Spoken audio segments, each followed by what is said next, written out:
तुर्की ਅਤੇ सीरिया ਦੇ ਵਿੱਚ ਕੁਦਰਤੀ ਕਹਿਰ ਦਾ ਨੁਕਸਾਨ नहीं रुक रहा। मौतां ਦੀ ਗਿਣਤੀ 10,000 तक पहुंचण वाली है।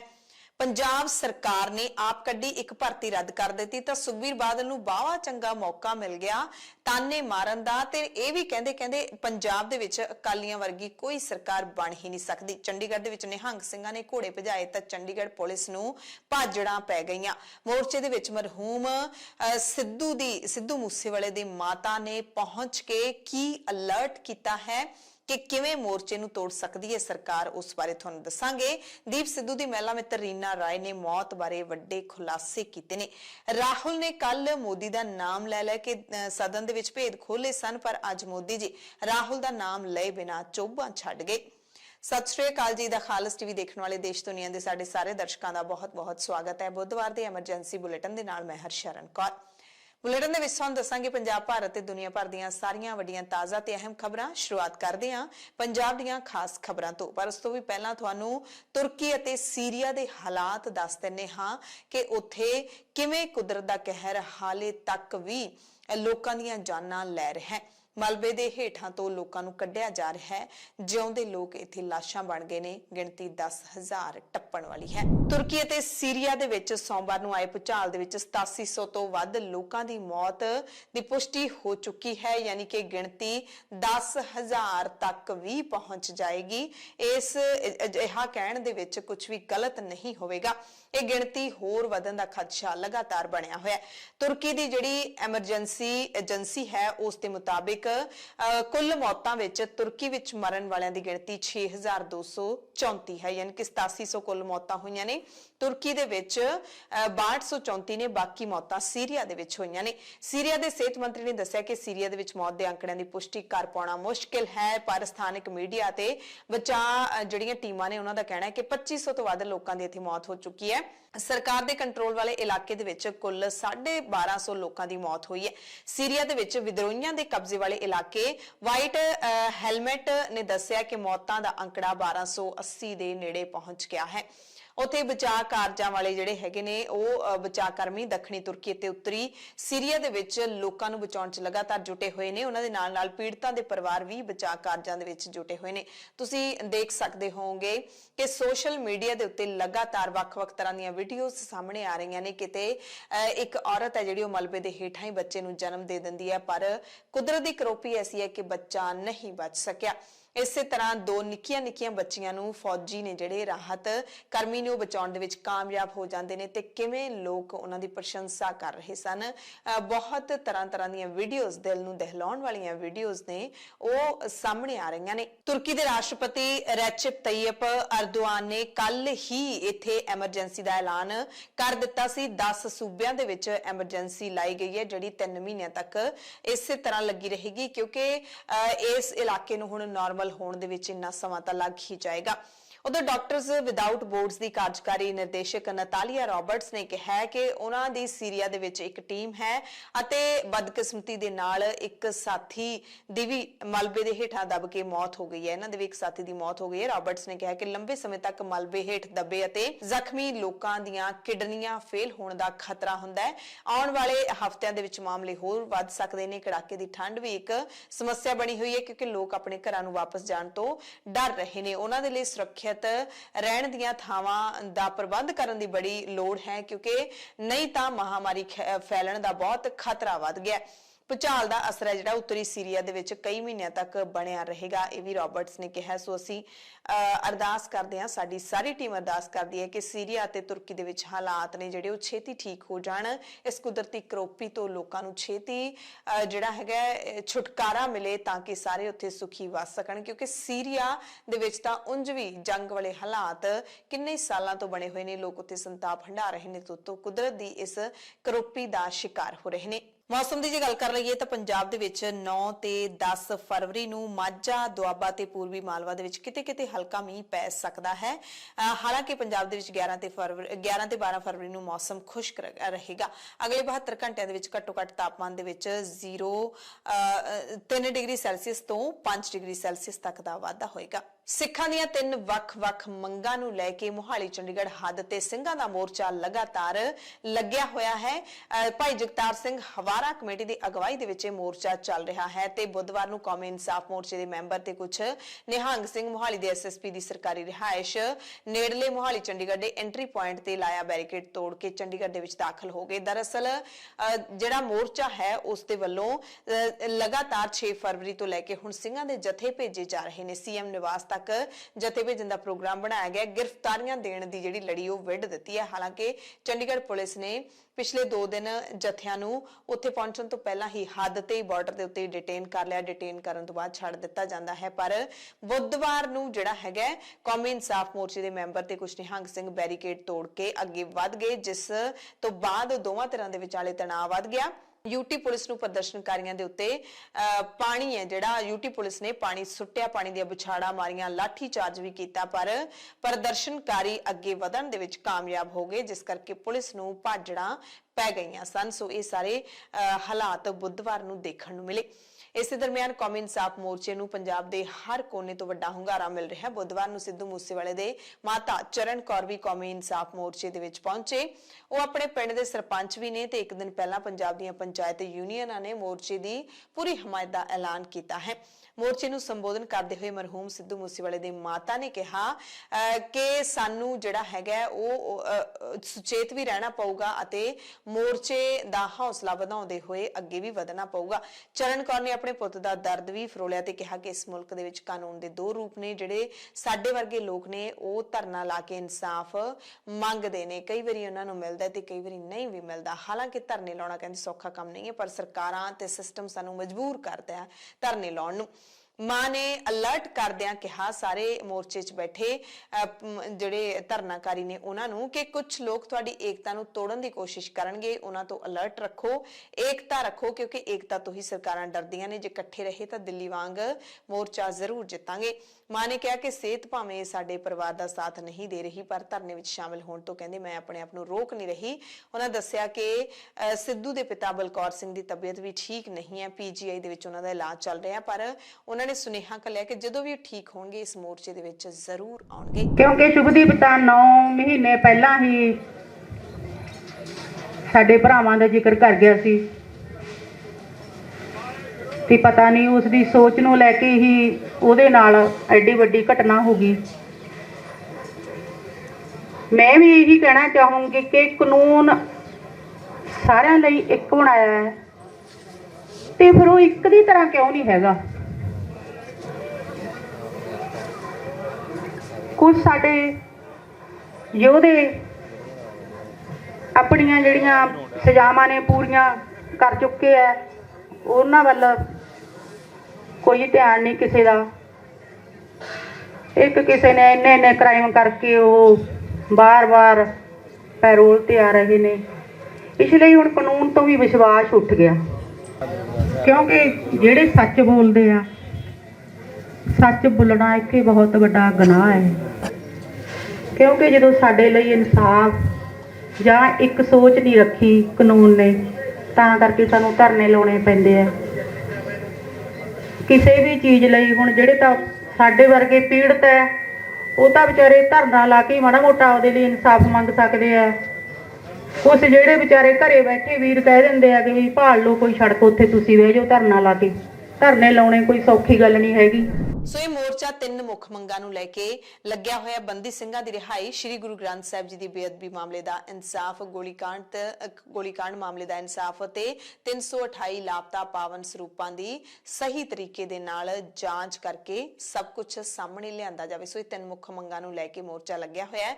उधर संसद दे विच भी बंदी ਸਿੰਘਾਂ ਦੀ रिहाई का मुद्दा गूंजिया है। लोक सभा दे विच हरसिमरत कौर बादल ने यह मुद्दा चुकदियां केंद्र सरकार ते सिੱਖਾਂ नाल वितकरा करन दा इल्जाम लाया। बंदी ਸਿੰਘਾਂ नूं छेती रिहा करन दी मंग करदियां हरसिमरत ने कहा कि सरकार ने राजीव गांधी के कातलों को रिहा कर दिता है, पर सजावां पूरीआं कर चुके बंदी सिंह हाले भी जेलों दे विच बंद ने। सरकार सिੱਖਾਂ नाल कीता वादा भी पूरा नहीं कर सकी है, क्योंकि गुरु नानक साहिब के 550 साला प्रकाश दिहाड़े मौके सारे बंदी ਸਿੰਘਾਂ की रिहाई का ऐलान किया सी।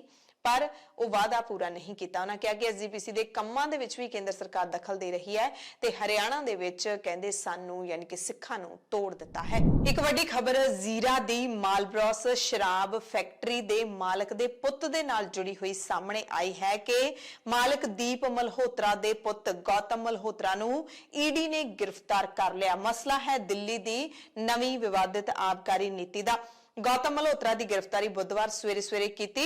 ਇਹਨਾਂ ਦੇ ਦਿੱਲੀ ਦੇ ਕਥਿਤ ਸ਼ਰਾਬ ਘਟਾਲੇ ਦੇ ਵਿੱਚ ਨਾਮ ਆ ਰਿਹਾ ਸੀ। ਦਿੱਲੀ ਦੀ ਅਦਾਲਤ ਦੇ ਵਿੱਚ ਪੇਸ਼ ਕੀਤਾ ਜਾਊਗਾ ਜਿੱਥੇ ਈਡੀ ਇਸ ਦੀ ਹਿਰਾਸਤ ਮੰਗੇਗੀ। ਅਧਿਕਾਰੀਆਂ ਨੇ ਦੱਸਿਆ ਕਿ ਮਲਹੋਤਰਾ ਪੰਜਾਬ ਅਤੇ ਕੁਝ ਹੋਰ ਖੇਤਰਾਂ ਦੇ ਵਿੱਚ ਸ਼ਰਾਬ ਦੇ ਕਾਰੋਬਾਰ ਦੇ ਨਾਲ ਜੁੜਿਆ ਹੋਇਆ। ਕੁਝ ਦਿਨ ਪਹਿਲਾਂ ਹੀ ਈਡੀ ਨੇ ਦੀਪ ਮਲਹੋਤਰਾ ਦੇ ਫਰੀਦਕੋਟ ਤੇ ਮਾਨਸਾ ਦੇ ਟਿਕਾਣਿਆਂ ਤੇ ਰੇਡ ਵੀ ਕੀਤੀ ਸੀ। ਕਈ ਦਸਤਾਵੇਜ਼ ਵੀ ਜ਼ਬਤ ਕੀਤੇ ਸੀ। ਇਹਨਾਂ ਦੇ ਆਧਾਰ ਤੇ ਹੀ ਗੌਤਮ ਮਲਹੋਤਰਾ ਦੇ ਖਿਲਾਫ ਕਾਰਵਾਈ ਹੋਈ ਹੈ। ਜਾਂਚ ਵਿੱਚ ਖੁਲਾਸਾ ਹੋਇਆ ਹੈ ਕਿ ਨਾਜਾਇਜ਼ ਤਰੀਕੇ ਦੇ ਨਾਲ ਪੈਸਾ ਟ੍ਰਾਂਸਫਰ ਕੀਤਾ ਗਿਆ, ਮਨੀ ਲਾਂਡਰਿੰਗ ਵੀ ਹੋਈ ਹੈ।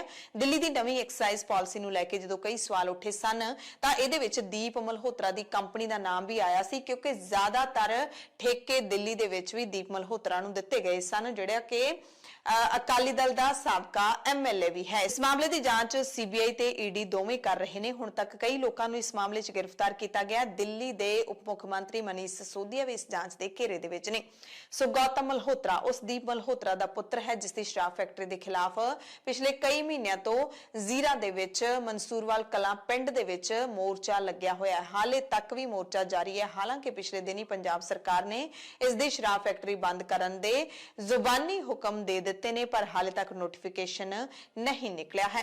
ਗੌਤਮ ਮਲਹੋਤਰਾ ਦੀ ਗ੍ਰਿਫਤਾਰੀ ਤੋਂ ਬਾਅਦ ਜ਼ੀਰਾ ਮੋਰਚੇ ਦੇ ਵਿੱਚ ਖੂਬ ਚਰਚਾ ਹੋ ਰਹੀ ਹੈ ਤੇ ਟਰੈਕਟਰ ਟੂ ਟਵਿੱਟਰ ਜਿਹੜਾ ਕਿ ਪੰਜਾਬ ਦੇ ਲੋਕਾਂ ਦੇ ਹੱਕਾਂ ਦੇ ਲਈ ਸੋਸ਼ਲ ਮੀਡੀਆ ਕੈਂਪੇਨ ਚਲਾਉਂਦਾ ਹੈ ਉਸਨੇ ਲਿਖਿਆ ਕਿ ਸ਼ਰਾਬ ਮਾਫੀਆ ਦਾ ਹੀ ਖੌਫ ਸੀ ਕਿ ਪੰਜਾਬ ਦੀ ਜਿਹੜੀ ਸਰਕਾਰ ਹੈ ਉਹ ਪ੍ਰਦੂਸ਼ਣ ਕਰਨ ਵਾਲੀ ਫੈਕਟਰੀ ਦੇ ਖਿਲਾਫ ਛੇਤੀ ਐਕਸ਼ਨ ਨਹੀਂ ਲੈ ਸਕੀ। ਜਦੋਂ ਮੁੱਖ ਮੰਤਰੀ ਭਗਵੰਤ ਮਾਨ ਨੇ ਫੈਕਟਰੀ ਬੰਦ ਕਰਨ ਦਾ ਐਲਾਨ ਕੀਤਾ ਉਦੋਂ ਵੀ ਸਾਰੀ ਕੈਬਨਿਟ ਦੇ ਦਿੱਲੀ ਦੇ ਲੀਡਰਾਂ ਨੇ ਸ਼ਲਾਘਾ ਕਰਨ ਦੀ ਬਜਾਏ ਆਪਣਾ ਮੂੰਹ ਬੰਦ ਹੀ ਰੱਖਿਆ ਤੇ ਹਾਲੇ ਤੱਕ ਨੋਟੀਫਿਕੇਸ਼ਨ ਵੀ ਜਾਰੀ ਨਹੀਂ ਹੋਇਆ।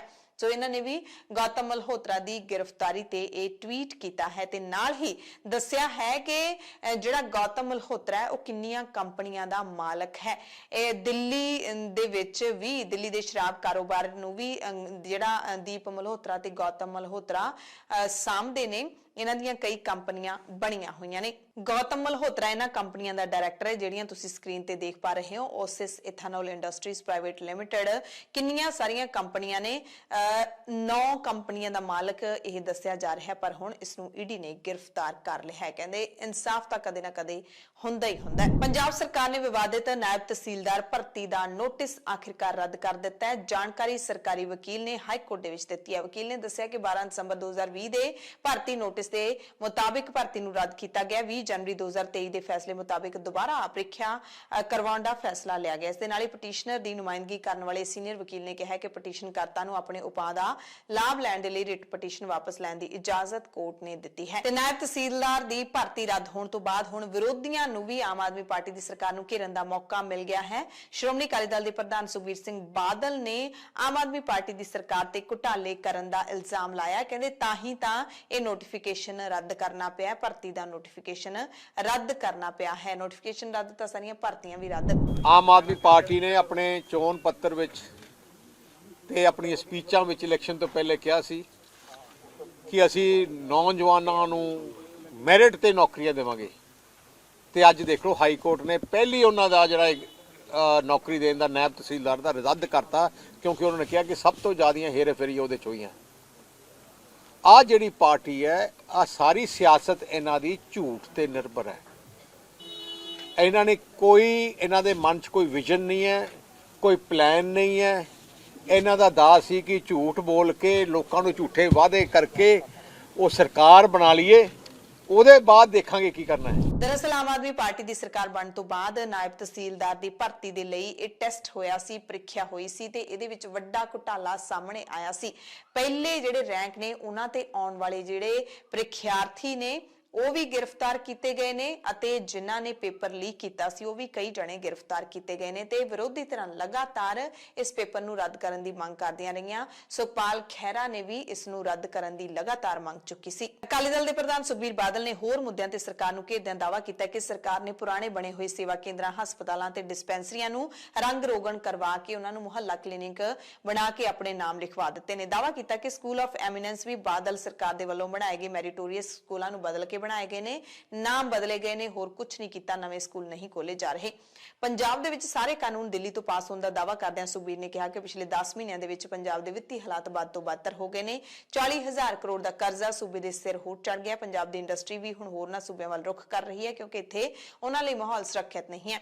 ਦਾਅਵਾ ਕੀਤਾ ਸੁਖਬੀਰ ਨੇ ਕਿ ਪੰਜਾਬ ਦੇ ਹੱਕਾਂ ਦੇ ਲਈ ਲੜਨ ਵਾਲੀ ਪਾਰਟੀ ਸਿਰਫ ਅਕਾਲੀ ਦਲ ਹੈ। ਜੇ ਥਾਰ ਤਾਂ ਕਹਿੰਦੇ ਲੱਗੀ ਰਹਿੰਦੀ ਹੈ। ਅਕਾਲੀ ਦਲ ਦੇ ਪ੍ਰਧਾਨ ਨੇ ਆਪ ਸਰਕਾਰ ਦੀਆਂ ਨਕੋਦਰ ਤੇ ਸ਼ਾਹਕੋਟ ਦੇ ਵਿਧਾਇਕਾਂ ਤੇ ਵੀ ਸਿੱਧੇ ਤੌਰ ਤੇ ਰੇਤ ਮਾਫੀਆ ਦੇ ਨਾਲ ਮਿਲੇ ਹੋਣ ਦੇ ਇਲਜ਼ਾਮ ਲਾਏ ਨੇ। ਇਸ਼ਤਿਹਾਰਾਂ ਤੇ ਲੱਗੇ ਆ, ਡਰਾਮਿਆਂ ਤੇ ਲੱਗੇ ਆ, ਬੋਰਡਾਂ ਤੇ ਲੱਗੇ ਆ, ਝੂਠ ਬੋਲ ਕੇ ਕਹਿਣਗੇ ਮੁਹੱਲਾ ਕਲੀਨਿਕ ਬਣਾਤਾ। ਕਿਹੜਾ ਬਣਾਇਆ ਜੀ? ਪੁਰਾਣੇ ਸੇਵਾ ਕੇਂਦਰਾਂ ਨੂੰ ਰੰਗ ਪੇਂਟ ਕਰਕੇ ਉੱਤੇ ਫੋਟੋਆਂ ਲਾ ਦਿਓ, ਉਹ ਮੁਹੱਲਾ ਕਲੀਨਿਕ ਨਹੀਂ ਬਣ ਜਾਂਦਾ।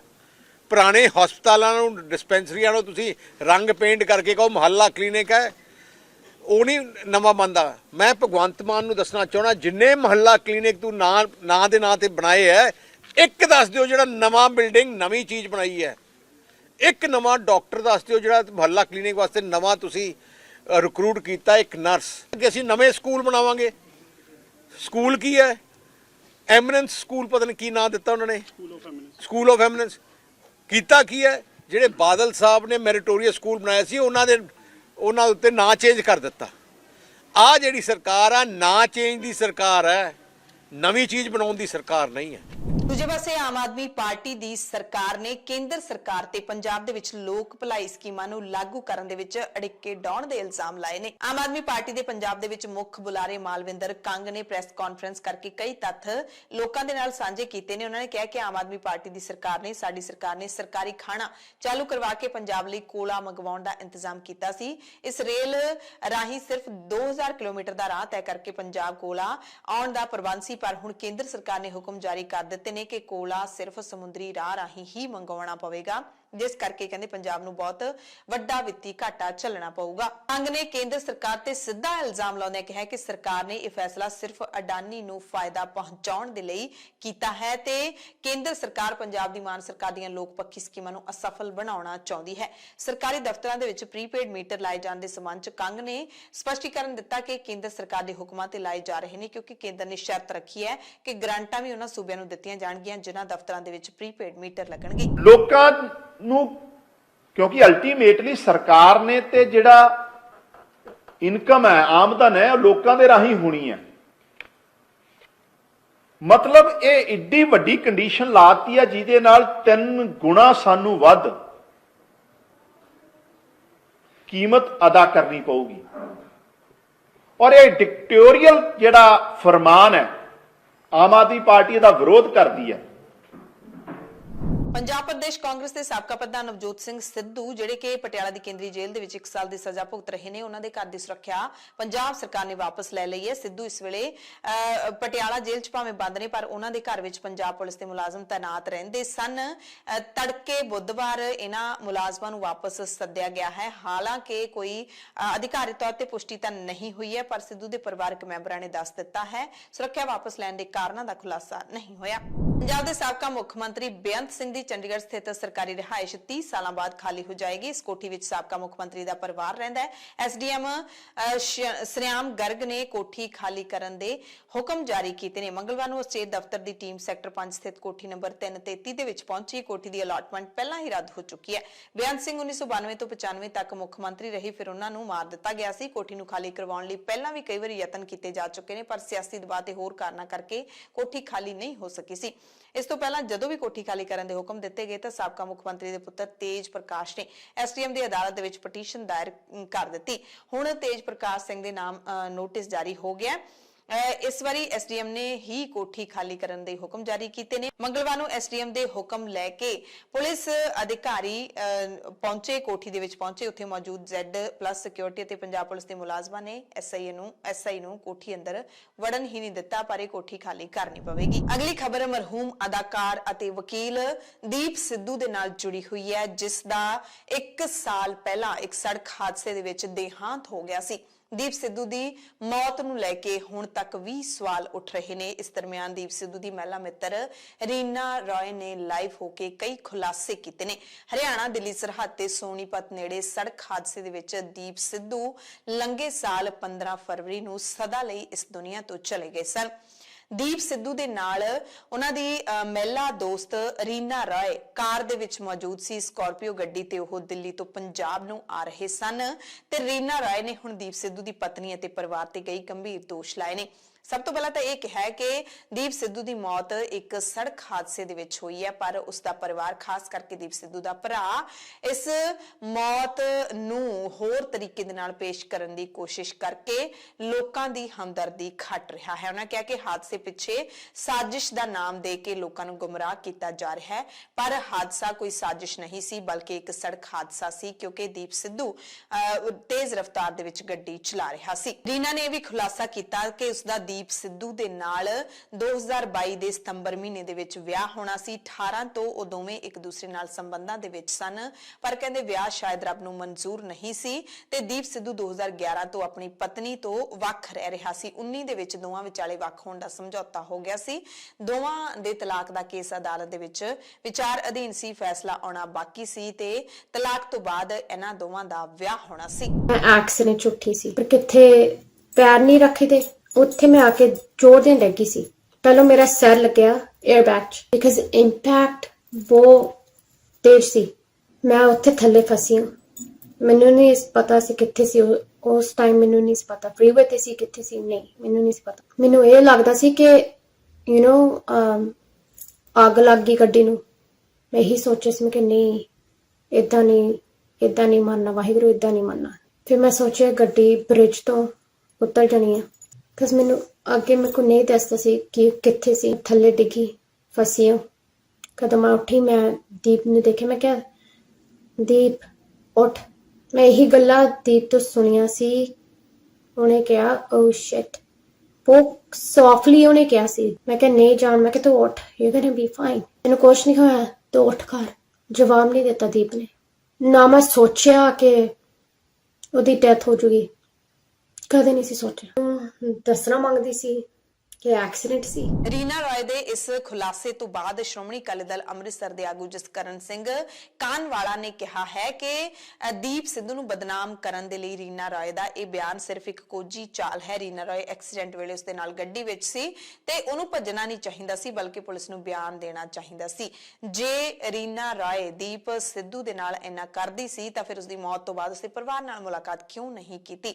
ਕਹਿੰਦੇ ਰੀਨਾ ਰਾਏ ਦੇ ਦੰਦ ਨੇ ਜਿਹੜੇ ਉਹ ਹਾਥੀ ਦੇ ਨੇ, ਨੂੰ ਹੋਰ ਨੇ, ਦਿਖਾਉਣ ਨੂੰ ਹੋਰ ਨੇ। ਰੀਨਾ ਰਾਏ ਨੇ ਅਸਲ 'ਚ ਇਸ ਲਾਈਵ ਦੇ ਵਿੱਚ ਇਹ ਵੀ ਕਿਹਾ ਕਿ ਉਹ ਛੇਤੀ ਹੀ ਪੰਜਾਬ ਆਵੇਗੀ ਅਤੇ ਕੌਮੀ ਇਨਸਾਫ ਮੋਰਚੇ ਦੇ ਵਿੱਚ ਵੀ ਸ਼ਾਮਿਲ ਹੋਵੇਗੀ। ਮੋਰਚੇ ਦੀ ਮੰਗਾਂ ਦਾ ਉਹ ਸਮਰਥਨ ਕਰਦੀ ਹੈ।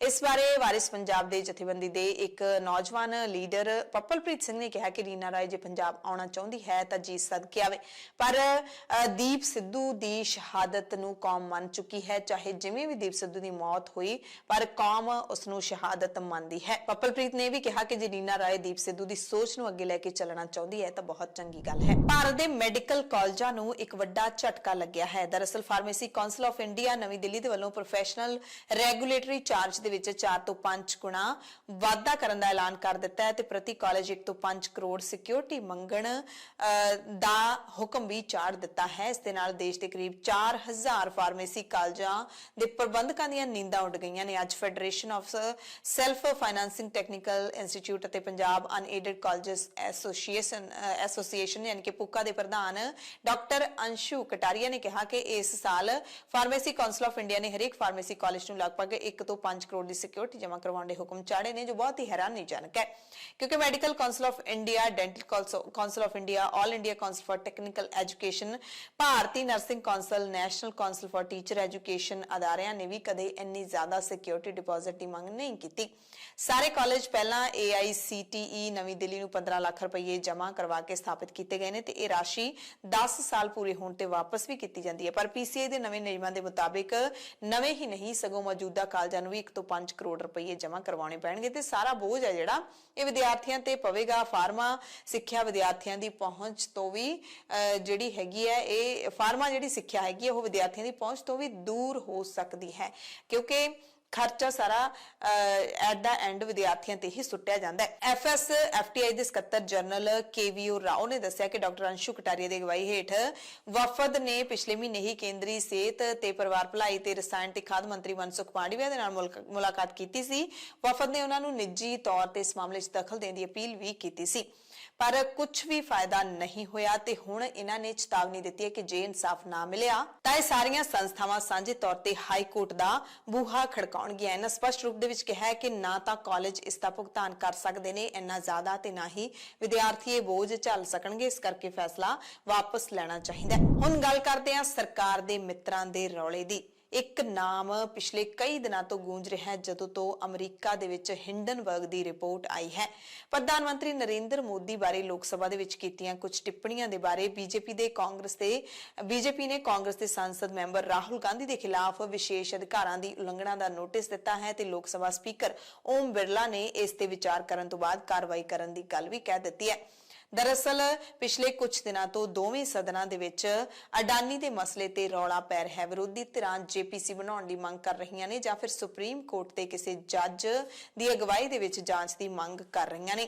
ਮੰਗਲਵਾਰ ਨੂੰ ਜਦੋਂ ਲੋਕ ਸਭਾ ਦਾ ਸੈਸ਼ਨ ਸ਼ੁਰੂ ਹੋਇਆ, ਰਾਸ਼ਟਰਪਤੀ ਦੇ ਭਾਸ਼ਣ ਤੇ ਧੰਨਵਾਦ ਦੇ ਮਤੇ ਤੇ ਚਰਚਾ ਵਿੱਚ ਹਿੱਸਾ ਲੈਣ ਦੌਰਾਨ ਰਾਹੁਲ ਗਾਂਧੀ ਨੇ ਜਿਹੜੀਆਂ ਟਿੱਪਣੀਆਂ ਕੀਤੀਆਂ ਉਹ ਭਾਜਪਾ ਨੂੰ ਹਜ਼ਮ ਨਹੀਂ ਆਈਆਂ। ਇਸ ਕਰਕੇ ਜਿਹੜੇ ਬੀਜੇਪੀ ਦੇ ਸੰਸਦ ਮੈਂਬਰ ਨਿਸ਼ਿਕਾਂਤ ਦੁਬੇ ਨੇ ਉਹਨਾਂ ਨੇ ਰਾਹੁਲ ਦੇ ਖਿਲਾਫ ਲੋਕ ਸਭਾ ਸਪੀਕਰ ਨੂੰ ਵਿਸ਼ੇਸ਼ ਅਧਿਕਾਰਾਂ ਦੀ ਉਲੰਘਣਾ ਦਾ ਨੋਟਿਸ ਦੇ ਦਿੱਤਾ। ਸਦਨ ਦੇ ਵਿੱਚ ਸੰਸਦੀ ਮਾਮਲਿਆਂ ਦੇ ਮੰਤਰੀ ਪ੍ਰਹਲਾਦ ਜੋਸ਼ੀ ਨੇ ਰਾਹੁਲ ਦੇ ਭਾਸ਼ਣ ਦਾ ਹਵਾਲਾ ਦਿੰਦੇ ਹੋਏ ਕਿਹਾ ਕਿ ਕਾਂਗਰਸ ਮੈਂਬਰ ਨੇ ਸਦਨ ਦੇ ਕੰਮਕਾਜ ਦੇ ਨਿਯਮਾਂ 353 ਤੇ 369 ਦੀ ਉਲੰਘਣਾ ਕੀਤੀ ਹੈ। ਇਸੇ ਤਰ੍ਹਾਂ ਰਵੀ ਸ਼ੰਕਰ ਪ੍ਰਸਾਦ ਜਿਹੜੇ ਕਿ ਬੀਜੇਪੀ ਦੇ ਸੰਸਦ ਨੇ MP ਨੇ, ਉਹਨਾਂ ਨੇ ਵੀ ਰਾਹੁਲ ਗਾਂਧੀ ਦੇ ਵੱਲੋਂ ਪ੍ਰਧਾਨ ਮੰਤਰੀ ਮੋਦੀ ਤੇ ਲਾਏ ਗਏ ਇਲਜ਼ਾਮਾਂ ਦਾ ਜਵਾਬ ਦਿੱਤਾ। ਉਹਨਾਂ ਨੇ ਅਡਾਨੀ ਮਾਮਲੇ ਤੇ ਦੱਸਿਆ ਕਿ ਕਾਂਗਰਸ ਤੇ UPA ਦੇ ਕਾਰਜਕਾਲ ਦੇ ਵਿੱਚ ਅਡਾਨੀ ਗਰੁੱਪ ਨੂੰ ਕਿੱਥੇ-ਕਿੱਥੇ ਕੰਟਰੈਕਟ ਮਿਲੇ ਸੀ। ਨਾਲ ਹੀ ਉਹਨਾਂ ਕਈ ਭ੍ਰਿਸ਼ਟਾਚਾਰ ਦੇ ਮਾਮਲਿਆਂ ਦਾ ਵੀ ਜ਼ਿਕਰ ਕੀਤਾ ਜਿਹੜੇ UPA ਸਰਕਾਰ ਦੇ ਵਿੱਚ ਹੋਏ ਸਨ।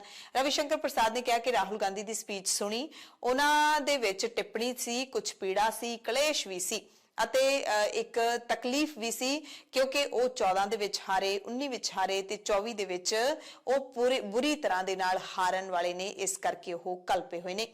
ਦਰਅਸਲ ਰਾਹੁਲ ਗਾਂਧੀ ਨੇ ਲੋਕ ਸਭਾ ਦੇ ਵਿੱਚ ਪ੍ਰਧਾਨ ਮੰਤਰੀ ਨਰਿੰਦਰ ਮੋਦੀ ਅਤੇ ਗੌਤਮ ਅਡਾਨੀ ਦੀ ਦੋਸਤੀ ਤੇ ਸਵਾਲ ਚੁੱਕਦੇ ਹੋਏ ਕਿਹਾ ਸੀ ਕਿ ਅਡਾਨੀ ਗਰੁੱਪ ਨੂੰ ਮੋਦੀ ਸਰਕਾਰ ਨੇ ਨਾਜਾਇਜ਼ ਫਾਇਦਾ ਪਹੁੰਚਾਇਆ ਹੈ। ਮੰਗਲਵਾਰ ਨੂੰ ਰਾਹੁਲ ਗਾਂਧੀ ਰਾਸ਼ਟਰਪਤੀ ਦੇ ਭਾਸ਼ਣ ਤੇ ਜੋ ਚਰਚਾ ਹੋ ਰਹੀ ਸੀ ਉਸ ਦਰਮਿਆਨ ਬੋਲੇ ਤਾਂ ਬੁੱਧਵਾਰ ਨੂੰ ਪ੍ਰਧਾਨ ਮੰਤਰੀ ਨਰਿੰਦਰ ਮੋਦੀ ਬੋਲੇ। ਉਹਨਾਂ ਨੇ ਰਾਸ਼ਟਰਪਤੀ ਦੇ ਭਾਸ਼ਣ ਤੇ ਲੋਕ ਸਭਾ ਦੇ ਵਿੱਚ ਧੰਨਵਾਦ ਮਤੇ ਦਾ ਜਵਾਬ ਦਿੰਦਿਆਂ ਕਿਹਾ ਕਿ ਸਾਰੀ ਦੁਨੀਆ ਅੱਜ ਭਾਰਤ ਵੱਲ ਦੇਖ ਰਹੀ ਹੈ ਕਿਉਂਕਿ ਦੇਸ਼ ਦੇ ਵਿੱਚ ਸਥਿਰ ਸਰਕਾਰ ਹੈ ਤੇ ਫੈਸਲੇ ਲੈਣ ਵਾਲੀ ਸਰਕਾਰ ਹੈ।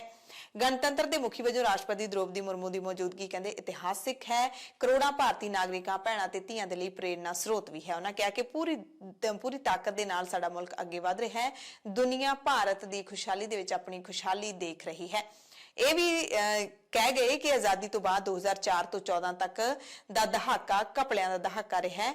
ਉਸ ਸਮੇਂ ਦੌਰਾਨ ਦੇਸ਼ ਹਿੰਸਾ ਦਾ ਸ਼ਿਕਾਰ ਹੋਇਆ ਤੇ ਪ੍ਰਧਾਨ ਮੰਤਰੀ ਦੇ ਭਾਸ਼ਣ ਦੌਰਾਨ ਕਾਂਗਰਸ ਮੈਂਬਰਾਂ ਨੇ ਵਿਰੋਧ ਕੀਤਾ, ਸਦਨ ਚੋਂ ਵਾਕਆਊਟ ਵੀ ਕੀਤਾ। ਪ੍ਰਧਾਨ ਮੰਤਰੀ ਮੋਦੀ ਨੇ ਕਾਂਗਰਸ ਤੇ ਵੀ ਹਮਲਾ ਕੀਤਾ। ਮੋਦੀ ਨੇ ਵਿਰੋਧੀ ਧਿਰ ਤੇ ਨਿਰਾਸ਼ਾ ਦੇ ਆਲਮ ਦੇ ਵਿੱਚ ਆਪਣੀ ਸਰਕਾਰ ਤੇ ਹਮਲਾ ਕਰਨ ਦਾ ਦੋਸ਼ ਲਾਇਆ। ਵਿਅੰਗ ਕਵੀ ਕਾਕਾ ਹਥਰਾਸੀ ਦੀ ਇੱਕ ਪੰਕਤੀ ਉਹਨਾਂ ਨੇ ਬੋਲੀ, ਕਹਿੰਦੇ ਆਗਾ ਪੀਛਾ ਦੇਖकर क्यों होते गमगीन, जैसी जिसकी भावना वैसा दिखे सीन। ਇਹਦਾ ਹਵਾਲਾ ਦਿੰਦੇ ਹੋਏ ਵਿਰੋਧੀ ਧਿਰ ਦੀ ਨੀਅਤ ਤੇ ਮੋਦੀ ਨੇ ਸਵਾਲ ਚੁੱਕੇ। ਇੱਕ ਦਾਅਵਾ ਕੀਤਾ ਉਹਨਾਂ ਨੇ ਕਿ 2004 ਤੋਂ 14 ਦੇ ਵਿੱਚ UPA ਦੀ ਸਰਕਾਰ ਦੇ ਦੌਰਾਨ ਭਾਰਤ ਦੀ ਹਾਲਤ ਬੁਰੀ ਹੋਈ ਸੀ ਤੇ UPA ਦੇ 10 ਸਾਲ ਘੁਟਾਲਿਆਂ ਦੇ ਸਾਲ ਰਹੇ। ਪ੍ਰਧਾਨ ਮੰਤਰੀ ਨਰਿੰਦਰ ਮੋਦੀ ਨੇ ਰਾਹੁਲ ਗਾਂਧੀ ਦਾ ਨਾਮ ਲਏ ਬਿਨਾ ਤੰਜ ਵੀ ਕੱਸਿਆ, ਤਿੱਖਾ ਤੰਜ ਕੱਸ ਗਏ। ਕਹਿੰਦੇ ਸ਼ਾਇਦ ਨੀਂਦ ਬਹੁਤ ਚੰਗੀ ਆਈ ਹੋਏਗੀ, ਸ਼ਾਇਦ ਉੱਠ ਵੀ ਨਹੀਂ ਪਾਏ ਹੋਣਗੇ। ਅਜਿਹੇ ਲੋਕਾਂ ਦੇ ਲਈ ਹੀ ਕਹਿੰਦੇ ਕਿਹਾ ਗਿਆ ये कह कह कर हम दिल को बहला रहे हैं, वो अब चल चुके हैं, वो अब आ रहे हैं। ऐसे लोगों के लिए कहा गया है, बहुत अच्छे ढंग से कहा गया है, ये कह कह कर के हम, ये कह कह कर हम दिल को बहला रहे हैं, ये कह कह के हम दिल को बहला रहे हैं, वो अब चल चुके हैं, वो अब चल चुके हैं, वो अब आ रहे हैं। माननीय अध्यक्ष जी, जब राष्ट्रपति जी का भाषण हो रहा था, कुछ लोग कन्नी भी काट गए। ਦੂਜੇ ਪਾਸੇ ਕਾਂਗਰਸ ਲੀਡਰ ਜੈਰਾਮ ਰਮੇਸ਼ ਨੇ ਮੰਗਲਵਾਰ ਨੂੰ ਲੋਕ ਸਭਾ ਦੇ ਵਿੱਚ ਅਡਾਨੀ ਮਾਮਲੇ ਤੇ ਰਾਹੁਲ ਗਾਂਧੀ ਦੇ ਲਾਏ ਇਲਜ਼ਾਮਾਂ ਨੂੰ ਲੋਕ ਸਭਾ ਦੇ ਰਿਕਾਰਡ 'ਚੋਂ ਹਟਾਉਣ ਦਾ ਇਲਜ਼ਾਮ ਲਾਇਆ, ਮੋਦੀ ਸਰਕਾਰ ਤੇ ਨਿਸ਼ਾਨਾ ਸਾਧਿਆ ਅਤੇ ਇਹਨਾਂ ਦੇ ਇਲਜ਼ਾਮਾਂ ਤੋਂ ਬਾਅਦ ਕਾਂਗਰਸ ਦੇ ਹੋਰ ਲੀਡਰਾਂ ਨੇ ਵੀ ਇਸ ਇਲਜ਼ਾਮ ਨੂੰ ਦੁਹਰਾਇਆ। ਕੁਝ ਪੱਤਰਕਾਰਾਂ ਨੇ ਵੀ ਦਾਅਵਾ ਕੀਤਾ ਹੈ ਕਿ ਮੋਦੀ ਸਰਕਾਰ ਨੇ ਰਾਹੁਲ ਗਾਂਧੀ ਦੇ ਇਸ ਭਾਸ਼ਣ ਨੂੰ ਰਿਕਾਰਡ ਦੇ ਵਿੱਚੋਂ ਹੀ ਹਟਾ ਦਿੱਤਾ ਹੈ। ਕਾਂਗਰਸ ਲੀਡਰ ਅਤੇ ਰਾਜ ਸਭਾ ਟੀਵੀ ਦੇ ਸਾਬਕਾ ਸੀਈਓ ਗੁਰਦੀਪ ਸਿੰਘ ਸੱਪਲ ਨੇ ਵੀ ਟਵੀਟ ਕਰਕੇ ਦਾਅਵਾ ਕੀਤਾ ਕਿ ਰਾਹੁਲ ਗਾਂਧੀ ਵੱਲੋਂ ਅਡਾਨੀ ਦੇ ਨਾਲ ਪੀਐਮ ਮੋਦੀ ਦੇ ਰਿਸ਼ਤੇ ਅਤੇ ਉਹਨਾਂ ਦੀਆਂ ਯਾਤਰਾਵਾਂ ਤੇ ਚੁੱਕੇ ਗਏ ਸਵਾਲਾਂ ਨੂੰ ਲੋਕ ਸਭਾ ਪ੍ਰਧਾਨ ਨੇ, ਲੋਕ ਸਭਾ ਦੇ ਮੁਖੀ ਨੇ ਰਿਕਾਰਡ 'ਚੋਂ ਹਟਾ ਦਿੱਤਾ ਹੈ। ਪੰਜਾਬ ਦੇ ਲਈ ਇੱਕ ਹੋਰ ਗਮਗੀਨ ਖਬਰ ਹੈ। ਕੈਨੇਡਾ ਦੇ ਬ੍ਰਿਟਿਸ਼ ਕੋਲੰਬੀਆ ਸੂਬੇ ਤੋਂ ਜਿੱਥੋਂ ਦੇ ਸ਼ਹਿਰ ਸਰੀ ਦੇ ਵਿੱਚ ਸਟੱਡੀ ਵੀਜ਼ੇ ਤੇ 11 ਜਨਵਰੀ ਨੂੰ ਪੰਜਾਬ ਦੇ ਬੁਢਲਾਡਾ ਤੋਂ ਪਹੁੰਚੇ ਇੱਕ ਹੋਰ ਨੌਜਵਾਨ ਦੀ ਮੌਤ ਹੋ ਗਈ ਹੈ। ਇਹ ਨੌਜਵਾਨ ਬੁਢਲਾਡੇ ਦੇ ਪਿੰਡ ਬਖਸ਼ੀਵਾਲਾ ਦਾ ਰਹਿਣ ਵਾਲਾ ਸੀ। 19 ਸਾਲ ਦੀ ਉਮਰ ਸੀ। ਕੈਨੇਡਾ ਦੀ ਧਰਤੀ ਤੇ ਪੈਰ ਹਾਲੇ ਰੱਖਿਆ ਹੀ ਸੀ। 26 ਦਿਨਾਂ ਬਾਅਦ ਮੌਤ ਹੋ ਗਈ ਹੈ। ਦੱਸਿਆ ਜਾ ਰਿਹਾ ਹੈ ਕਿ ਦਿਲ ਦਾ ਦੌਰਾ ਪੈਣ ਦੇ ਨਾਲ ਹੀ ਸ਼ਾਇਦ ਮੌਤ ਹੋਈ ਹੈ। ਪਰਿਵਾਰ ਦੇ ਨਾਲ-ਨਾਲ ਬੁਢਲਾਡਾ ਇਲਾਕੇ ਦੇ ਵਿੱਚ ਵੀ ਸੋਗ ਦੀ ਲਹਿਰ ਹੈ। ਕੈਨੇਡਾ ਤੋਂ ਬਾਅਦ ਇੱਕ ਖਬਰ ਆਸਟ੍ਰੇਲੀਆ ਤੋਂ ਆਈ ਹੈ। ਸਾਊਥ ਆਸਟ੍ਰੇਲੀਆ ਦੇ ਐਡੀਲੇਡ ਤੋਂ ਖਬਰ ਹੈ, ਜਿੱਥੇ ਪੰਜਾਬੀ ਨੌਜਵਾਨ ਨੇ ਆਪਣੀ 21 ਸਾਲਾ ਮਿੱਤਰ ਨੂੰ ਕਤਲ ਕਰਨ ਦਾ ਗੁਨਾਹ ਆਖਿਰਕਾਰ ਕਬੂਲ ਲਿਆ ਹੈ। 21 ਸਾਲ ਦਾ ਹੀ ਇਹ ਨੌਜਵਾਨ ਹੈ। ਇਸਨੇ ਆਪਣੀ ਸਾਬਕਾ ਪ੍ਰੇਮਿਕਾ ਦੇ ਕਤਲ ਦਾ ਦੋਸ਼ ਕਬੂਲ ਲਿਆ। ਮੁਟਿਆਰ ਦੀ ਲਾਸ਼ ਮਾਰਚ 2021 ਦੇ ਵਿੱਚ ਦੱਖਣੀ ਆਸਟ੍ਰੇਲੀਆ ਦੇ ਵਿੱਚ ਮਿਲੀ ਸੀ। ਤਾਰਿਕਜੋਤ ਸਿੰਘ ਤੇ ਐਡੀਲੇਡ ਤੋਂ 430 ਕਿਲੋਮੀਟਰ ਦੂਰ ਫਲਿੰਡਰਸ ਰੇਂਜ ਦੇ ਵਿੱਚ ਜਿੱਥੇ ਲੜਕੀ ਨੂੰ ਆਖਰੀ ਵਾਰੀ ਦੇਖਿਆ ਗਿਆ ਸੀ, ਉੱਥੇ ਕਤਲ ਕਰਨ ਦਾ ਦੋਸ਼ ਲੱਗਿਆ ਹੈ। ਇੱਥੇ ਇਸਨੇ ਖੁਦ ਕਬਰ ਪੁੱਟੀ। ਕਬਰ ਦੇ ਵਿੱਚ ਲੜਕੀ ਨੂੰ ਸੁੱਟਣ ਤੋਂ ਪਹਿਲਾਂ ਇਸਨੇ 21 ਸਾਲ ਦੀ ਜਸਮੀਨ ਕੌਰ ਨੂੰ ਅਗਵਾ ਕੀਤਾ ਅਤੇ ਉਸ ਦਾ ਕਤਲ ਕੀਤਾ। ਤਾਰਿਕਜੋਤ ਨੇ ਪਹਿਲਾਂ ਹੁਣ ਤੱਕ ਦੋਸ਼ ਕਬੂਲ ਨਹੀਂ ਕੀਤਾ ਸੀ, ਪਰ ਆਖਿਰਕਾਰ ਉਸਨੇ ਆਪਣਾ ਦੋਸ਼ ਮੰਨ ਲਿਆ ਹੈ ਤੇ ਇਸ ਤੋਂ ਬਾਅਦ ਦੋਸ਼ ਮੰਨਣ ਤੋਂ ਬਾਅਦ ਹੁਣ ਇਸ ਨੂੰ 20 ਸਾਲ ਤੱਕ ਦੀ ਘੱਟੋ ਘੱਟ ਸਜ਼ਾ ਜਿਹੜੀ ਹੈ ਉਹ ਹੋ ਸਕਦੀ ਹੈ ਤੇ ਬਿਨਾਂ ਪੈਰੋਲ ਤੋਂ ਹੋ ਸਕਦੀ ਹੈ। ਯਾਨੀ ਕਿ 20 ਸਾਲ ਦੀ ਸਜ਼ਾ ਇਸ ਨੂੰ ਲਗਾਤਾਰ ਜੇਲ੍ਹ 'ਚ ਰਹਿ ਕੇ ਭੋਗਣੀ ਪਵੇਗੀ। ਇਸ ਨੂੰ ਕਦੇ ਵੀ ਪੈਰੋਲ ਜਿਹੜੀ ਆ ਉਹ ਨਹੀਂ ਮਿਲੇਗੀ। ਮਾਮਲੇ ਦੀ ਮੁੜ ਸੁਣਵਾਈ ਅਪ੍ਰੈਲ ਦੇ ਵਿੱਚ ਹੋਵੇਗੀ, ਉਦੋਂ ਇਸ ਨੂੰ ਸਜ਼ਾ ਦਾ ਐਲਾਨ ਕੀਤਾ ਜਾਏਗਾ। ਐਮਰਜੈਂਸੀ ਬੁਲੇਟਿਨ ਦੇ ਵਿੱਚ ਕੁਝ ਖਾਸ ਤੇ ਵੱਡੀਆਂ ਖਬਰਾਂ ਪੂਰੇ ਭਾਰਤ ਅਤੇ ਪੂਰੀ ਦੁਨੀਆ ਤੋਂ ਤੁਹਾਨੂੰ ਦੱਸ ਦਿੰਦੇ ਹਾਂ। ਆਰਬੀਆਈ ਯਾਨੀ ਕਿ ਭਾਰਤੀ ਰਿਜ਼ਰਵ ਬੈਂਕ ਨੇ ਮੁੱਖ ਤੌਰ ਤੇ ਮਹਿੰਗਾਈ ਨੂੰ ਕੰਟਰੋਲ ਕਰਨ ਦੇ ਮਕਸਦ ਦੇ ਨਾਲ ਅੱਜ ਤੋਂ ਮਾਸਿਕ ਮੁਦਰਾ ਨੀਤੀ ਸਮੀਖਿਆ ਦੇ ਵਿੱਚ ਇੱਕ ਵਾਰੀ ਮੁੜ ਨੀਤੀਗਤ ਦਰ ਰੈਪੋ ਦੇ ਵਿੱਚ 0.25% ਦਾ ਵਾਧਾ ਕੀਤਾ। ਇਸ ਕਾਰਨ ਮੁੱਖ ਨੀਤੀਗਤ ਦਰ ਵੱਧ ਕੇ 6.50% ਹੋ ਗਈ ਹੈ। ਇਸ ਦੇ ਨਾਲ ਹੀ ਕੇਂਦਰੀ ਬੈਂਕ ਨੇ ਮੌਜੂਦਾ ਵਿੱਤੀ ਸਾਲ 2022-23 ਦੇ ਲਈ ਕੁੱਲ ਘਰੇਲੂ ਉਤਪਾਦ ਦੀ ਵਿਕਾਸ ਦਰ ਦਾ ਅਨੁਮਾਨ 6.8% ਤੋਂ ਵਧਾ ਕੇ 7% ਕਰ ਦਿੱਤਾ। ਇਸ ਦੇ ਨਾਲ ਹੀ ਅਗਲੇ ਵਿੱਤੀ ਸਾਲ 'ਚ ਕੁੱਲ ਘਰੇਲੂ ਉਤਪਾਦ ਦੀ ਵਾਧਾ ਦਰ 6.4% ਰਹਿਣ ਦਾ ਅੰਦਾਜ਼ਾ ਵੀ ਲਾਇਆ ਗਿਆ। ਟਵਿੱਟਰ, ਫੇਸਬੁੱਕ ਜਾਂ ਫਿਰ ਹੋਰ ਜਿੰਨੀਆਂ ਵੀ ਕੰਪਨੀਆਂ ਨੇ ਉਹਨਾਂ ਦੇ ਵੱਲੋਂ ਵੱਡੀ ਗਿਣਤੀ ਦੇ ਵਿੱਚ, ਹਜ਼ਾਰਾਂ ਦੀ ਗਿਣਤੀ ਦੇ ਵਿੱਚ ਕਰਮਚਾਰੀਆਂ ਦੇ ਕੱਢੇ ਜਾਣ ਤੋਂ ਬਾਅਦ ਹੁਣ ਜ਼ੂਮ ਨੇ ਵੀ ਅਜਿਹਾ ਹੀ ਫੈਸਲਾ ਲੈ ਲਿਆ। ਵੀਡੀਓ ਕਮਿਊਨੀਕੇਸ਼ਨ ਐਪ ਜ਼ੂਮ करीब 1300 ਮੁਲਾਜ਼ਮਾਂ ਜਾਂ ਕਹਿ ਸਕਦੇ ਹਾਂ ਆਪਣੇ 15% ਕਰਮਚਾਰੀਆਂ ਦੀ ਛਾਂਟੀ ਕਰਨ ਜਾ ਰਹੀ ਹੈ। CEO ਐਰਿਕ ਯੂਆਨ ਨੇ ਕਿਹਾ ਕਿ ਆਉਣ ਵਾਲੇ ਵਿੱਤੀ ਸਾਲ ਦੇ ਲਈ ਆਪਣੀ ਤਨਖਾਹ ਨੂੰ ਵੀ 98% ਤੱਕ ਘਟਾ ਦੇਣਗੇ ਤੇ 23 ਦੇ ਕਾਰਪੋਰੇਟ ਬੋਨਸ ਨੂੰ ਵੀ ਛੱਡ ਦੇਣਗੇ। ਯਾਨੀ ਕਿ ਜਿਹੜਾ ਲੋਕਡਾਊਨ ਦੇ ਵਿੱਚ ਜ਼ੂਮ ਐਪ ਨੇ ਵੱਡਾ ਕਾਰੋਬਾਰ ਆਪਣਾ ਵਧਾਇਆ ਸੀ, ਉਸ ਦਾ ਕਾਰੋਬਾਰ ਲੱਗਦਾ ਹੈ ਘਟ ਗਿਆ ਹੈ। ਇਸ ਕਰਕੇ ਕਰਮਚਾਰੀਆਂ ਨੂੰ ਛਾਂਟੀ ਕਰਨ ਦਾ ਫੈਸਲਾ ਲਿਆ ਗਿਆ। ਸੁਪਰੀਮ ਕੋਰਟ ਨੇ ਆਮ ਆਦਮੀ ਪਾਰਟੀ ਦੀ ਮੇਅਰ ਦੇ ਅਹੁਦੇ ਲਈ ਉਮੀਦਵਾਰ ਸ਼ੈਲੀ ਓਬਰਾਏ ਦੇ ਵੱਲੋਂ MCDs ਦੇ ਵਿੱਚ ਮੇਅਰ ਦੀ ਜਲਦੀ ਚੋਣ ਕਰਵਾਉਣ ਦੇ ਲਈ ਪਾਈ ਪਟੀਸ਼ਨ ਤੇ ਦਿੱਲੀ ਦੇ ਉਪ ਰਾਜਪਾਲ ਦੇ ਦਫ਼ਤਰ MCD ਦੀ ਪ੍ਰੋ ਟੈਂਪ ਪ੍ਰੀਜ਼ਾਈਡਿੰਗ ਆਫੀਸਰ ਸਤਿਆ ਸ਼ਰਮਾ ਤੇ ਹੋਰਨਾਂ ਤੋਂ ਜਵਾਬ ਮੰਗਿਆ। ਸੀਨੀਅਰ ਵਕੀਲ AM ਸਿੰਘਵੀ ਨੇ ਦੱਸਿਆ ਕਿ ਸਦਨ ਦਾ ਸੈਸ਼ਨ 3 ਵਾਰੀ ਬੁਲਾਇਆ ਗਿਆ ਪਰ ਮੇਅਰ ਦੀ ਚੋਣ ਨਹੀਂ ਹੋਈ। ਸੁਪਰੀਮ ਕੋਰਟ ਨੇ ਦਿੱਲੀ ਦੇ ਛਾਵਲਾ ਇਲਾਕੇ ਦੇ ਵਿੱਚ 2012 ਦੇ ਵਿੱਚ 19 ਸਾਲਾ ਲੜਕੀ ਦੇ ਸਮੂਹਿਤ ਬਲਾਤਕਾਰ ਅਤੇ ਕਤਲ ਦੇ ਮਾਮਲੇ ਦੇ ਵਿੱਚ ਮੌਤ ਦੀ ਸਜ਼ਾ ਸੁਣਾਏ ਗਏ 3 ਦੋਸ਼ੀਆਂ ਨੂੰ ਬਰੀ ਕੀਤੇ ਜਾਣ ਤੇ ਨਜ਼ਰਸਾਨੀ ਕਰਨ ਦੀ ਦਿੱਲੀ ਪੁਲਿਸ ਦੀ ਪਟੀਸ਼ਨ ਤੇ ਵਿਚਾਰ ਕਰਨ ਦੇ ਲਈ 3 ਮੈਂਬਰੀ ਬੈਂਚ ਕਾਇਮ ਕਰਨ ਦਾ ਫੈਸਲਾ ਲਿਆ ਹੈ। ਸੋਲਿਸਿਟਰ ਜਨਰਲ ਤੁਸ਼ਾਰ ਮਹਿਤਾ ਨੇ ਚੀਫ ਜਸਟਿਸ DY ਚੰਦਰਚੂੜ ਅਤੇ ਹੋਰਨਾਂ ਜੱਜਾਂ ਦੇ ਬੈਂਚ ਨੂੰ ਦੱਸਿਆ ਕਿ ਇਸ ਅਦਾਲਤ ਦੇ ਵੱਲੋਂ ਹਾਲ ਹੀ ਵਿੱਚ ਬਰੀ ਕੀਤੇ ਮੁਲਜ਼ਮਾਂ ਦੇ ਵਿੱਚੋਂ ਇੱਕ ਨੇ ਕਿਸੇ ਵਿਅਕਤੀ ਦਾ ਗਲਾ ਵੱਢ ਦਿੱਤਾ ਹੈ। ਕਹਿੰਦੇ ਮੈਂ ਕਹਿ ਰਿਹਾ ਬਰੀ ਕੀਤੇ ਸਾਰੇ ਦੋਸ਼ੀ ਖੌਫਨਾਕ ਅਪਰਾਧੀ ਨੇ, ਇਸ ਲਈ ਅਸੀਂ ਪਿਛਲੇ ਸਾਲ ਦੇ ਫੈਸਲੇ ਦੀ ਸਮੀਖਿਆ ਦੀ ਬੇਨਤੀ ਕਰ ਰਹੇ ਹਾਂ। ਯਾਨੀ ਕਿ ਖੁਦ ਹੀ ਅਦਾਲਤ ਨੇ ਇਸ ਮਾਮਲੇ ਦੀ ਜਿਹੜੀ ਨਜ਼ਰਸਾਨੀ ਕਰਨ ਦੀ ਦਿੱਲੀ ਪੁਲਿਸ ਦੀ ਪਟੀਸ਼ਨ ਤੇ ਚੰਗਾ ਰਿਐਕਸ਼ਨ ਦਿੱਤਾ ਹੈ ਕਿ ਇਹਨਾਂ ਦੀ ਜਿਹੜੀ ਸਜ਼ਾ ਮਾਫੀ ਹੈ ਸ਼ਾਇਦ ਉਹ ਰੱਦ ਹੋ ਸਕਦੀ ਹੈ। ਜੰਮੂ ਕਸ਼ਮੀਰ ਪੁਲਿਸ ਨੇ ਦੱਸਿਆ ਕਿ ਡਾਂਗਰੀ ਪਿੰਡ ਹਮਲੇ ਦੇ ਵਿੱਚ ਸ਼ਾਮਿਲ ਅੱਤਵਾਦੀ ਰਾਜੌਰੀ ਜ਼ਿਲ੍ਹੇ ਦੇ ਪਹਾੜੀ ਇਲਾਕਿਆਂ ਦੇ ਵਿੱਚ ਲੁਕੇ ਹੋਏ ਨੇ ਤੇ ਉਹਨਾਂ ਬਾਰੇ ਸੂਚਨਾ ਦੇਣ ਵਾਲੇ ਨੂੰ 10 ਲੱਖ ਰੁਪਏ ਦਾ ਇਨਾਮ ਦਿੱਤਾ ਜਾਏਗਾ। ਇਹ ਜੰਮੂ ਕਸ਼ਮੀਰ ਪੁਲਿਸ ਨੇ ਜਨਤਕ ਸੂਚਨਾ ਦਿੱਤੀ ਹੈ ਕਿ ਜੋ ਵੀ ਕੋਈ ਇਹਨਾਂ ਦੀ ਸੂਚਨਾ ਦੇਗਾ ਉਸ ਨੂੰ 10 ਲੱਖ ਰੁਪਏ ਨਗਦ ਦਿੱਤੇ ਜਾਣਗੇ ਅਤੇ ਪਛਾਣ ਗੁਪਤ ਰੱਖੀ ਜਾਵੇਗੀ। ਮੰਗਲਵਾਰ ਰਾਤ ਨੂੰ ਜਾਰੀ ਐਡਵਾਈਜ਼ਰੀ ਦੇ ਵਿੱਚ ਪੁਲਿਸ ਨੇ ਇਹਨਾਂ ਮੁਲਜ਼ਮਾਂ ਦੀ ਕਿਸੇ ਵੀ ਤਰ੍ਹਾਂ ਦੀ ਮਦਦ ਕਰਨ ਵਾਲੇ ਖਿਲਾਫ ਸਖਤ ਕਾਰਵਾਈ ਦੀ ਚੇਤਾਵਨੀ ਵੀ ਦਿੱਤੀ ਹੈ। ਰਾਜੌਰੀ ਦੇ ਡਾਂਗਰੀ ਪਿੰਡ ਦੇ ਵਿੱਚ 1 ਜਨਵਰੀ ਨੂੰ ਹੋਏ ਹਮਲੇ ਦੇ ਵਿੱਚ 7 ਜਣਿਆਂ ਦੀ ਮੌਤ ਹੋ ਗਈ ਸੀ ਤੇ 14 ਹੋਰ ਜ਼ਖਮੀ ਹੋਏ ਸਨ। ਅਗਲੀ ਖਬਰ ਵੀ ਜੰਮੂ ਕਸ਼ਮੀਰ ਤੋਂ ਹੀ ਹੈ, ਜਿੱਥੇ ਪੀਪਲਸ ਡੈਮੋਕ੍ਰੈਟਿਕ ਪਾਰਟੀ ਯਾਨੀ ਕਿ PDP ਦੀ ਮੁਖੀ ਮਹਿਬੂਬਾ ਮੁਫਤੀ ਜੰਮੂ ਕਸ਼ਮੀਰ ਪ੍ਰਸ਼ਾਸਨ ਵੱਲੋਂ ਚਲਾਏ ਜਾ ਰਹੇ ਨਜਾਇਜ਼ ਕਬਜ਼ੇ ਵਿਰੋਧੀ ਮੁਹਿੰਮ ਦੇ ਵਿਰੋਧ ਵਿੱਚ ਰਾਜਧਾਨੀ ਦੇ ਵਿੱਚ ਸੜਕਾਂ ਤੇ ਉਤਰੀ। ਸੰਸਦ ਵੱਲ ਮਾਰਚ ਕਰਨ ਦੇ ਇਰਾਦੇ ਨਾਲ ਮਹਿਬੂਬਾ ਬੋਟ ਕਲੱਬ ਇਲਾਕੇ ਵਿੱਚ ਪਹੁੰਚੀ, ਜਿੱਥੇ ਉਹਨਾਂ ਦੇ ਦਰਜਨਾਂ ਸਮਰਥਕ ਵੀ ਪਹੁੰਚੇ ਹੋਏ ਸਨ। ਹੱਥਾਂ ਤੇ ਤਖਤੀਆਂ ਪੜੀਆਂ ਸਨ ਜਿਨ੍ਹਾਂ ਤੇ ਲਿਖਿਆ ਸੀ ਧਮਕਾਉਣਾ ਬੰਦ ਕਰੋ, ਬੁਲਡੋਜ਼ਿੰਗ ਬੰਦ ਕਰੋ। PDP ਮੁਖੀ ਜੰਮੂ ਕਸ਼ਮੀਰ ਵਿੱਚ ਚਲਾਈ ਜਾ ਰਹੀ ਬੁਲਡੋਜ਼ਰ ਨੀਤੀ ਬਾਰੇ ਵਿਰੋਧੀ ਪਾਰਟੀਆਂ ਨੂੰ ਜਾਣਕਾਰੀ ਦੇਣਾ ਚਾਹੁੰਦੀ ਸੀ, ਪਰ ਪੁਲਿਸ ਨੇ ਮਹਿਬੂਬਾ ਮੁਫਤੀ ਨੂੰ ਸੰਸਦ ਦੇ ਵੱਲ ਮਾਰਚ ਕਰਨ ਤੋਂ ਰੋਕ ਦਿੱਤਾ। ਇੱਥੇ ਹੀ ਮਹਿਬੂਬਾ ਨੂੰ ਹਿਰਾਸਤ ਵਿੱਚ ਲੈ ਲਿਆ ਗਿਆ ਅਤੇ ਉਹਨਾਂ ਦੇ ਸਮਰਥਕਾਂ ਨੂੰ ਜੰਤਰ ਮੰਤਰ ਲੈ ਗਈ। ਇਸ ਤੋਂ ਬਾਅਦ ਪ੍ਰਦਰਸ਼ਨਕਾਰੀ ਉੱਥੋਂ ਚਲੇ ਗਏ। ਯਾਨੀ ਕਿ ਮਹਿਬੂਬਾ ਮੁਫਤੀ ਦਿੱਲੀ ਪਹੁੰਚੇ ਹੋਏ ਸਨ, ਰਾਜਧਾਨੀ ਦਿੱਲੀ ਦੇ ਵਿੱਚ ਸੰਸਦ ਤੱਕ ਮਾਰਚ ਕਰਨਾ ਚਾਹੁੰਦੇ ਸਨ ਪਰ ਕਾਮਯਾਬ ਨਹੀਂ ਹੋਣ ਦਿੱਤਾ ਗਿਆ। ਅਮਰੀਕਾ ਦੇ ਵਿੱਚ ਇੱਕ ਮੀਡੀਆ ਰਿਪੋਰਟ ਦੇ ਵਿੱਚ ਦਾਅਵਾ ਕੀਤਾ ਗਿਆ ਕਿ ਚੀਨ ਨੇ ਭਾਰਤ ਅਤੇ ਜਾਪਾਨ ਸਮੇਤ ਕਈ ਮੁਲਕਾਂ ਨੂੰ ਨਿਸ਼ਾਨਾ ਬਣਾ ਕੇ ਜਾਸੂਸੀ ਗੁਬਾਰਿਆਂ ਦਾ ਬੇੜਾ ਛੱਡਿਆ ਹੈ। ਇਹ ਰਿਪੋਰਟ ਅਮਰੀਕੀ ਫੌਜ ਦੇ ਵੱਲੋਂ ਸੰਵੇਦਨਸ਼ੀਲ ਅਮਰੀਕੀ ਥਾਵਾਂ ਦੀ ਜਾਸੂਸੀ ਕਰਨ ਵਾਲੇ ਚੀਨੀ ਨਿਗਰਾਨੀ ਗੁਬਾਰੇ ਨੂੰ ਤਬਾਹ ਕਰਨ ਤੋਂ ਕੁਝ ਦਿਨ ਬਾਅਦ ਆਈ ਹੈ। ਅਮਰੀਕੀ ਅਧਿਕਾਰੀਆਂ ਨੇ ਚੀਨੀ ਗੁਬਾਰੇ ਦੀ ਜਾਣਕਾਰੀ ਭਾਰਤ ਸਮੇਤ ਆਪਣੇ ਦੋਸਤਾਂ ਤੇ ਸਹਿਯੋਗੀਆਂ ਨੂੰ ਦਿੱਤੀ ਹੈ। ਦੱਖਣੀ ਕੈਰੋਲੀਨਾ ਦੇ ਤੱਟ ਤੇ ਐਟਲਾਂਟਿਕ ਮਹਾਸਾਗਰ ਦੇ ਉੱਤੇ ਸ਼ਨੀਚਰਵਾਰ ਨੂੰ ਲੜਾਕੂ ਜਹਾਜ਼ ਨੇ ਗੁਬਾਰੇ ਨੂੰ ਨਸ਼ਟ ਕਰ ਦਿੱਤਾ।